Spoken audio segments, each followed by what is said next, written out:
கடைசியில் நம்ம எஃபஸ்டின் ஃபைல்ஸு புகழ் டொனால்டு ட்ரம்ப்பு சமயத்தை அதாவது அபினை கையில் எடுத்துகிட்டு தன்னை இயேசு கிறிஸ்துவா வந்து சித்தரிச்சுட்டு ஏஐ மூலிமா மக்களுக்கு ஆசீர்வாதம் செய்கிற மாதிரி ஒரு படத்தை வெளியிட அது நமது திருத்தந்தை லியோ அவருடைய கடும் விமர்சனத்துக்கு ஆளாகியிருக்கு. வார்த்தை சாடல் வந்து ரொம்ப கடுமையாக இருக்குது. முட்டாள்தனமானதுன்றாரு. இது இறை நம்பிக்கையை வந்து சிதைச்சிடும் அப்படின்றாரு.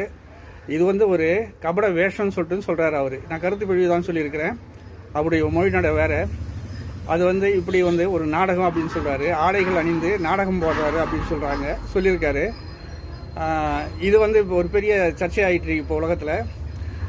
எனக்கு ஒரு சந்தேகம் என்னன்னு சொன்னால், இங்கே நம்ம எவஸ்டின் புகழ் நம்ம நாட்டில் இருக்காரு ஜியுடைய ஆலோசனையோ இது அப்படின்னு சொல்லிட்டு தோணுது. ஏன்னு சொன்னாங்க, இவரும் அதே மாதிரி தான் விதவிதமான ஆடைகளை அலங்காரம் பண்ணிவிட்டு இவர் போஸ்ட் கொடுத்துட்டே இருப்பார்.